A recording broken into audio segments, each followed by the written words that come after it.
Oh, and while the rest of the internet was busy waiting for World War II to download, we were busy hating on the newest episode of Game of Thrones.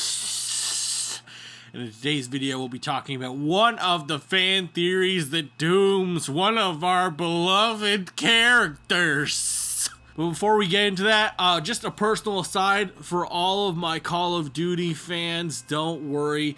The World War II beta is downloaded. I'm playing it in the interim, and since my videos take a lot longer to edit and upload because I don't stream, they are coming during the week. So you can expect to see that all during the week instead of being uploaded while the beta is on. I just can't do that, because if I do that, then I sort of lose beta time to play the beta, which is really bad, because then there's less time to play it, which means there's less videos to make, which is just a loss for everyone. Anyway, personal aside, we will be talking about Game of Thrones in today's video, and why Arya Stark is doomed to fail? No, to die. Yeah, ooh. If you follow Game of Thrones since the beginning, there has been this alleged curse fan theory going around. The Starks are cursed. Before we get into that,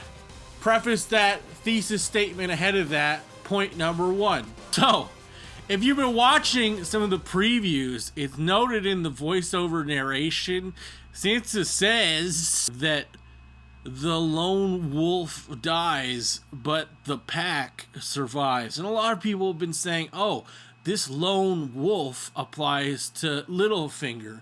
Well, I don't think so. The house sigil for Littlefinger is like a bird on a wire.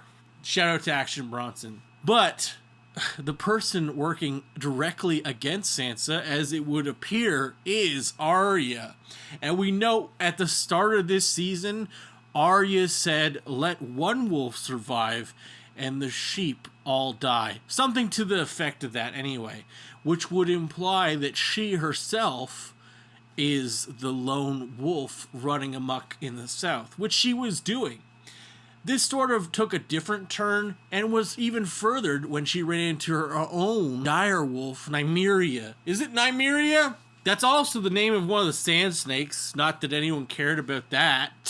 When her direwolf was busy operating in its own right, set forth and free in the land of Westeros, her direwolf was with its own pack, but it wouldn't join her, and it's as if to say that those two didn't belong, that Arya's natural condition was being this lone wolf character that she developed into. She has one of the greatest story arcs in the show so far. Bravos to train to be a faceless man, which made her super overpowered. Point number two, the fact that thus far there has been a kind of curse that has afflicted the Starks.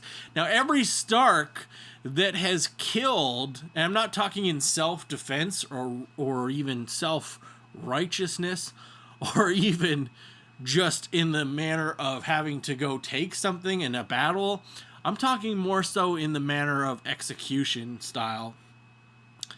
They have all met similar fates. When we look at what happened at the first episode, Ned Stark beheads a deserter who left the Night's Watch, and what happens to Ned Stark at the end of the season? He dies. If we look at the next season, Theon, the adopted, and I mean really kidnapped kid from the Greyjoys, he beheaded Sir Roderick, and what happened to him was he got beheaded down below.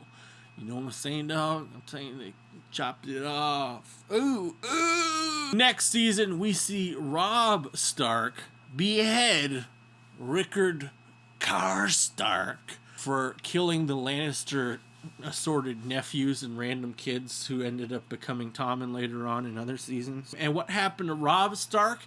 He ended up getting killed by Freys at the end of that season. Later on, earlier on in another season, at the beginning, we saw Jon Snow behead Janos Slynt at the Night's Watch when he defied him and was like, no, I'm not taking your orders. I have friends in court. And then Jon Snow's like, no, not anymore, and swung the sword and took his head off.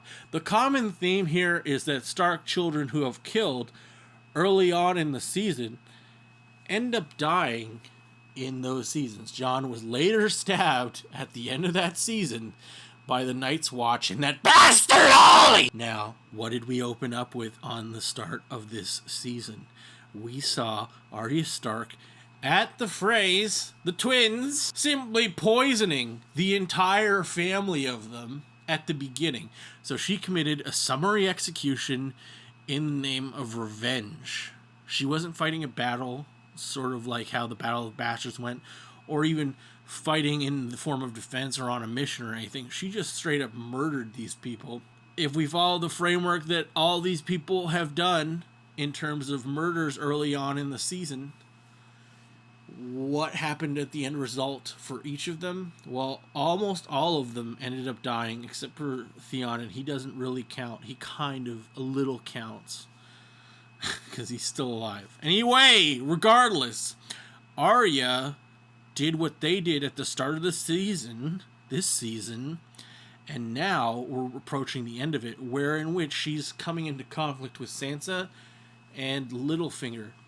I think Arya will die and follow this sort of prophecy we've seen play out, this curse, if you will, for the Stark children, and then I think the only ones left will be Sansa and Bran, and I guess Jon Snow, even though he's like their cousin, kind of. Well, yeah, actually, but they don't know it. Well, Bran does. God damn it! And that's to even that is Arya. I have another theory that it might be a faceless man, because remember at the start of this season, Sansa told Jon, Cersei will do whatever it takes to win this war. Now, the easiest way to fight and win the war, and we know Cersei's actually been playing really smart lately for the past few seasons. How do you win and fight the snow-covered enemy without spending and worsening your forces? Well, you could send the Lannister army, or you could send a faceless man up and have them assassinate Jon Snow. So I think if Arya isn't dying, that I think she also could potentially be a faceless man assassin disguised as Arya, sent up there to kill Jon Snow by Cersei. Why? Because it makes more sense to do that than send the whole Lannister army walking up into conditions that aren't favorable for them when you can win this war, quote unquote, by doing something pretty shady. So that would mean Arya would be playing the real Arya would be playing another character somewhere in the Game of Thrones universe that we've seen on screen, which could potentially happen. I could see that happening, that real Arya decided instead of following and going up north, that maybe she, when staying Nymeria, instead decided to go and fight Cersei, and that this assassin duplicate went north. Additionally, just throwing this out there, Arya's argument for hating Sansa right now is really faulty, and it was just that, oh, Sansa's supporting the Lannisters. Well, in season 2, Arya actually worked directly for Tywin Lannister, literally the head of the household, the person waging the war and who would orchestrate her brother and mother's death later on in the series. So, I mean, that's pretty hypocritical. I don't believe you would bring that up into your arguments as to why you hate your sister when she just simply wrote a letter saying, yo, you should surrender and end this war. Whereas you actually started feeding wine and literally could have killed Tywin, Littlefinger, any of the people at the table, and probably gotten away with it, because they'd be like, oh, who did this? I don't know. Oh, shoot, Tywin's dead. Anyway, that ends this theory. I think Arya will die this episode. Thank you for watching, and I hope to see you guys in the next one. Peace out.